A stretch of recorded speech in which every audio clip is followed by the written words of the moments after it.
Genesis 9. God's covenant with Noah. Then God blessed Noah and his sons, saying to them, Be fruitful and increase in number and fill the earth. The fear and dread of you will fall on all the beasts of the earth, and on all the birds in the sky, on every creature that moves along the ground, and on all the fish in the sea. They are given into your hands. Everything that lives and moves about will be food for you. Just as I gave you the green plants, I now give you everything. But you must not eat meat that has its lifeblood still in it. And for your lifeblood I will surely demand an accounting. I will demand an accounting from every animal.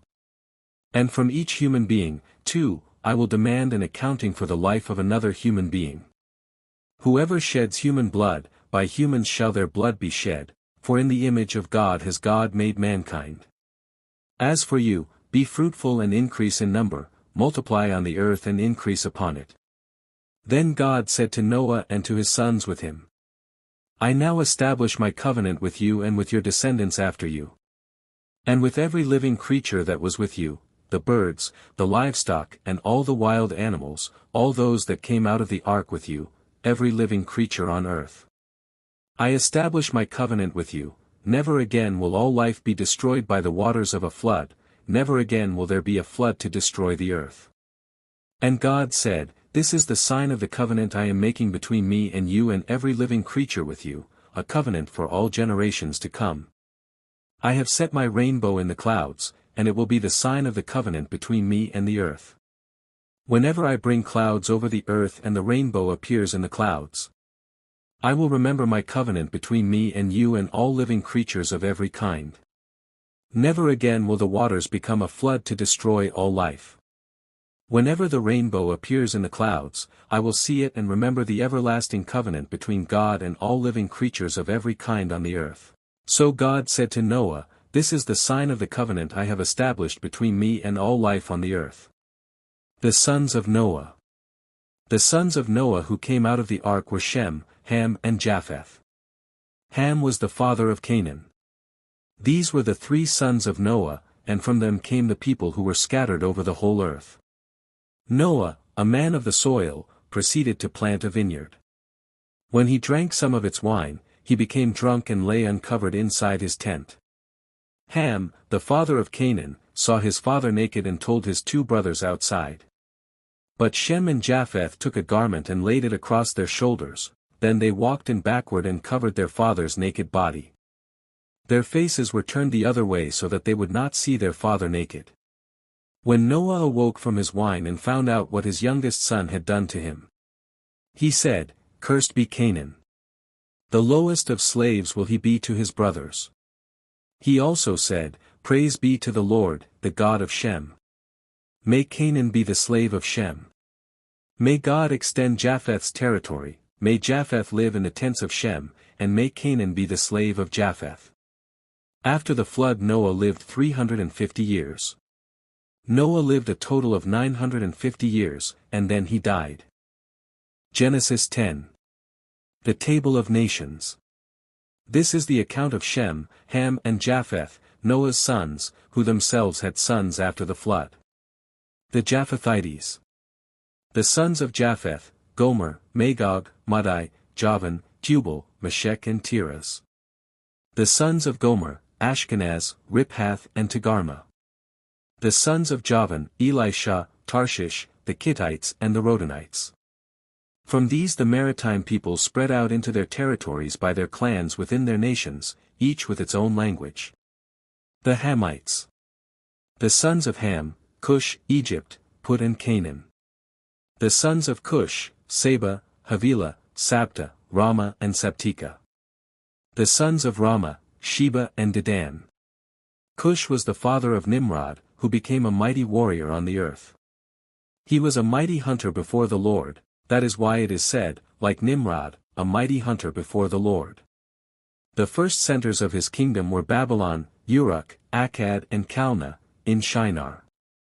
From that land he went to Assyria, where he built Nineveh, Rehoboth-ir, Calah. And Rezin, which is between Nineveh and Calah, which is the great city. Egypt was the father of the Ludites, Anamites, Leobites, Naphtuhites. Pathrusites, Casluhites, from whom the Philistines came, and Caphtorites. Canaan was the father of Sidon his firstborn, and of the Hittites. Jebusites, Amorites, Girgashites. Hivites, Archites, Sinites. Arvadites, Zemarites and Hamathites. Later the Canaanite clans scattered. And the borders of Canaan reached from Sidon toward Gerar as far as Gaza, and then toward Sodom, Gomorrah, Admah and Zeboim, as far as Lasha. These are the sons of Ham by their clans and languages, in their territories and nations. The Semites. Sons were also born to Shem, whose older brother was Japheth. Shem was the ancestor of all the sons of Eber. The sons of Shem, Elam, Ashur, Arphaxad, Lud and Aram. The sons of Aram, Uzi, Hul, Gether and Meshech. Arphaxad was the father of Shelah, and Shelah the father of Eber. 2 sons were born to Eber, one was named Peleg, because in his time the earth was divided, his brother was named Joktan. Joktan was the father of Almadad, Shalef, Hazarmaveth, Jerah. Hadaram, Uzal, Diklah. Obal, Abimael, Sheba. Ophir, Havilah and Jobab. All these were sons of Joktan. The region where they lived stretched from Mesha toward Sephar, in the eastern hill country. These are the sons of Shem by their clans and languages, in their territories and nations. These are the clans of Noah's sons, according to their lines of descent, within their nations. From these the nations spread out over the earth after the flood. Genesis 11. The Tower of Babel. Now the whole world had one language and a common speech. As people moved eastward, they found a plain in Shinar and settled there. They said to each other, "Come, let's make bricks and bake them thoroughly." They used brick instead of stone, and tar for mortar. Then they said, "Come, let us build ourselves a city, with a tower that reaches to the heavens, so that we may make a name for ourselves, otherwise we will be scattered over the face of the whole earth." But the Lord came down to see the city and the tower the people were building. The Lord said, "If as one people speaking the same language they have begun to do this, then nothing they plan to do will be impossible for them.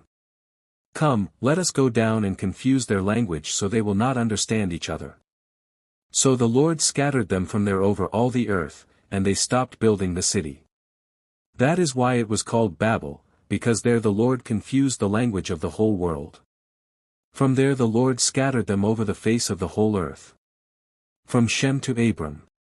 This is the account of Shem's family line. 2 years after the flood, when Shem was 100 years old, he became the father of Arphaxad. And after he became the father of Arphaxad, Shem lived 500 years and had other sons and daughters. When Arphaxad had lived 35 years, he became the father of Shelah. And after he became the father of Shelah, Arphaxad lived 403 years and had other sons and daughters. When Shelah had lived 30 years, he became the father of Eber. And after he became the father of Eber, Shelah lived 403 years and had other sons and daughters. When Eber had lived 34 years, he became the father of Peleg. And after he became the father of Peleg, Eber lived 430 years and had other sons and daughters. When Peleg had lived 30 years, he became the father of Reu. And after he became the father of Reu, Peleg lived 209 years and had other sons and daughters. When Reu had lived 32 years, he became the father of Serug. And after he became the father of Serug, Reu lived 207 years and had other sons and daughters. When Serug had lived 30 years, he became the father of Nahor. And after he became the father of Nahor, Serug lived 200 years and had other sons and daughters. When Nahor had lived 29 years, he became the father of Terah. And after he became the father of Terah, Nahor lived 119 years and had other sons and daughters. After Terah had lived 70 years, he became the father of Abram, Nahor and Haran. Abram's family. This is the account of Terah's family line. Terah became the father of Abram, Nahor and Haran. And Haran became the father of Lot. While his father Terah was still alive, Haran died in Ur of the Chaldeans, in the land of his birth. Abram and Nahor both married. The name of Abram's wife was Sarai, and the name of Nahor's wife was Milcah. She was the daughter of Haran, the father of both Milcah and Iscah. Now Sarai was childless because she was not able to conceive. Terah took his son Abram, his grandson Lot son of Haran, and his daughter-in-law Sarai, the wife of his son Abram, and together they set out from Ur of the Chaldeans to go to Canaan. But when they came to Haran, they settled there. Terah lived 205 years, and he died in Haran. Genesis 12. The call of Abram. The Lord had said to Abram, "Go from your country, your people and your father's household to the land I will show you. I will make you into a great nation, and I will bless you, I will make your name great, and you will be a blessing. I will bless those who bless you, and whoever curses you I will curse, and all peoples on earth will be blessed through you." So Abram went, as the Lord had told him, and Lot went with him. Abram was 75 years old when he set out from Haran. He took his wife Sarai, his nephew Lot, all the possessions they had accumulated and the people they had acquired in Haran, and they set out for the land of Canaan, and they arrived there. Abram traveled through the land as far as the site of the great tree of Moreh at Shechem. At that time the Canaanites were in the land. The Lord appeared to Abram and said, "To your offspring I will give this land." So he built an altar there to the Lord, who had appeared to him. From there he went on toward the hills east of Bethel and pitched his tent, with Bethel on the west and Ai on the east. There he built an altar to the Lord and called on the name of the Lord. Then Abram set out and continued toward the Negev. Abram in Egypt. Now there was a famine in the land, and Abram went down to Egypt to live there for a while because the famine was severe. As he was about to enter Egypt, he said to his wife Sarai, "I know what a beautiful woman you are. When the Egyptians see you, they will say, 'This is his wife.' Then they will kill me but will let you live. Say you are my sister, so that I will be treated well for your sake and my life will be spared because of you." When Abram came to Egypt, the Egyptians saw that Sarai was a very beautiful woman. And when Pharaoh's officials saw her, they praised her to Pharaoh, and she was taken into his palace. He treated Abram well for her sake, and Abram acquired sheep and cattle, male and female donkeys, male and female servants, and camels. But the Lord inflicted serious diseases on Pharaoh and his household because of Abram's wife Sarai. So Pharaoh summoned Abram. "What have you done to me?" he said. "Why didn't you tell me she was your wife? Why did you say, 'She is my sister,' so that I took her to be my wife? Now then, here is your wife. Take her and go." Then Pharaoh gave orders about Abram to his men, and they sent him on his way, with his wife and everything he had.